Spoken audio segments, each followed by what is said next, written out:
Hey guys, today on Anime Wins, 10 best isekai anime from the 2010s. Number 10. The Rising of the Shield Hero. The 2010s saw a huge rise in popularity of the anime streaming platform Crunchyroll, and with it came some interesting exclusive series to the service.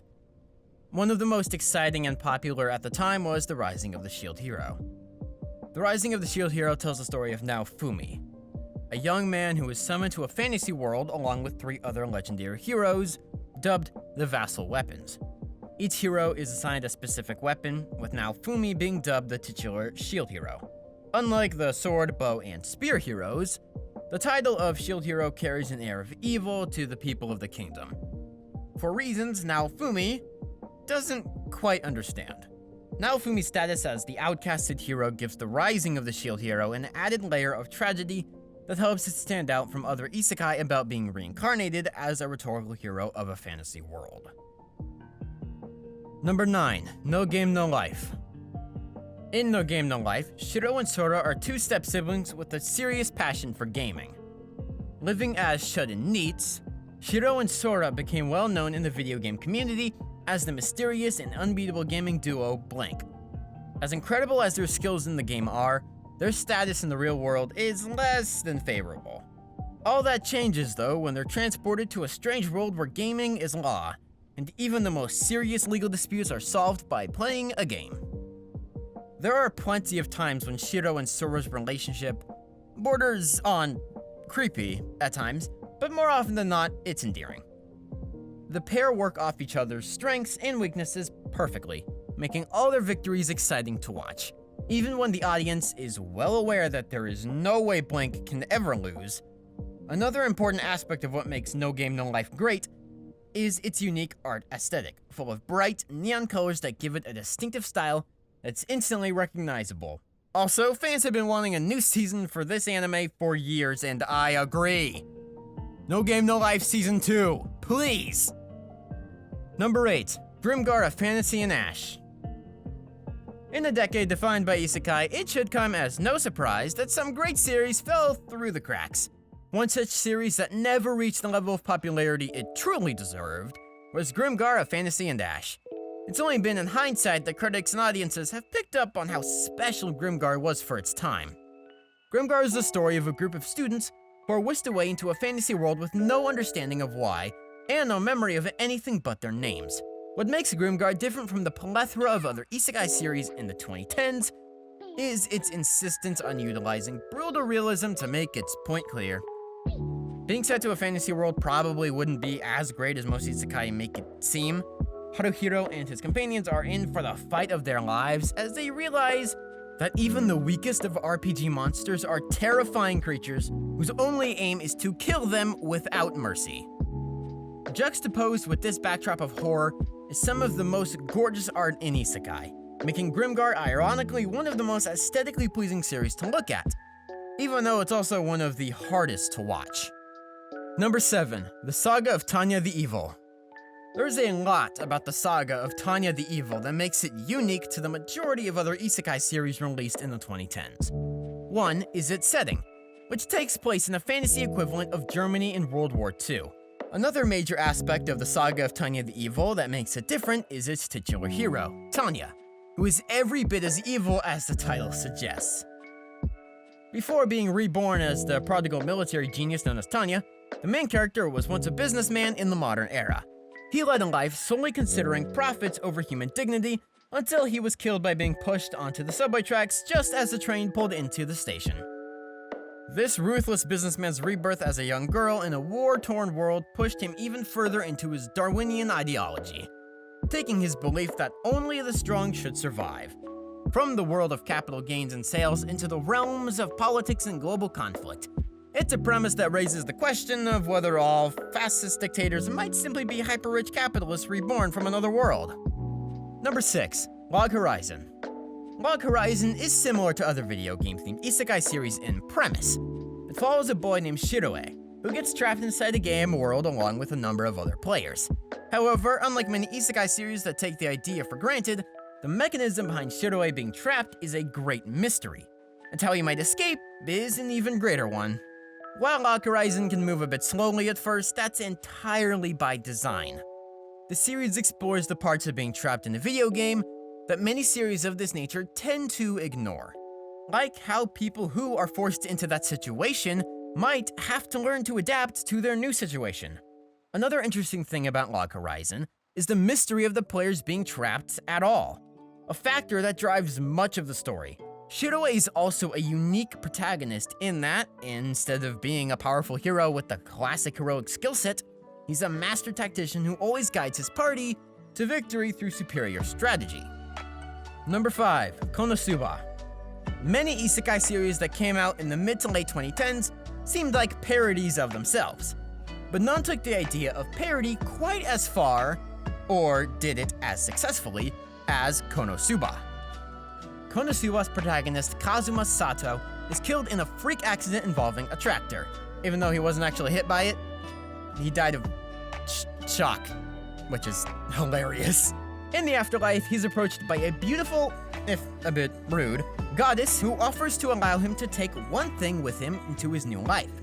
In order to spite the goddess for her stuck-up disposition, Kazuma chooses to take the goddess herself with him. From that premise, the ridiculousness of Konosuba takes hold. Kazuma's perverse nature directly contrasts the ordinarily reserved demeanor of other isekai heroes with harems.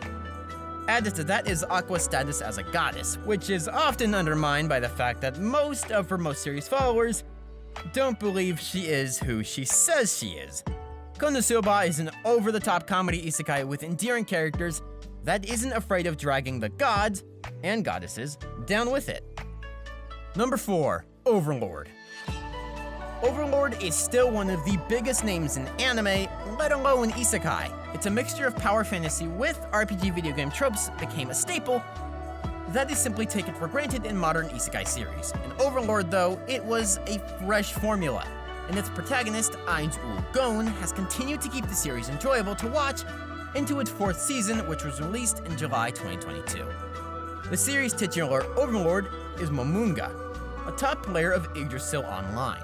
When his favorite MMO is due to shut its servers down for good, Momunga plans to stay in the game until the last moment, but instead of automatically being logged out when the game shuts down, he ends up trapped in the game's world. As one of the game's most powerful sorcerers, Momunga, who rebrands himself as Ainz Gon in honor of his guild, seeks to take over the world of Yggdrasil in hopes that it may get the attention of any other players in the game. Part of what makes Ainz fun to watch is that his intentions are always questionable. He undeniably acts like a villain, but much of that is influenced by his desire to be respected and loved by his subordinates of the Tomb of Nazarick, a group of NPCs that his ex-guild mates created. Number 3. Sword Art Online. Few series have been as influential for isekai as Sword Art Online. Also, it was the first one I watched. It's the series most credited with the huge explosion of isekai following its release. SAO has long since transcended the medium of isekai to become a gigantic franchise consisting of video games, films, and even a live-action series reportedly in the works since 2016. Though, that's still questionable. While the author of the original SAO light novel series, Reki Kawahara, never viewed his story as an isekai, even though, that's what it is, that doesn't change the fact that it became the gold standard upon numerous isekai series have since been judged. Sword Art Online tells the story of a boy named Kazuto Kirigaya, who decides to try out a brand new virtual reality online game called Sword Art Online, joining under the name Kirito. He is one of 10,000 players who logged into the game on its opening day, only to find that they were unable to log out. SAO's first season in particular captured the existential dread of being trapped in another world perfectly. While the series had ups and downs following that initial first part, just the first 12 episodes of SAO alone were enough to capture the imaginations of a generation and turn the isekai genre into a cultural phenomenon.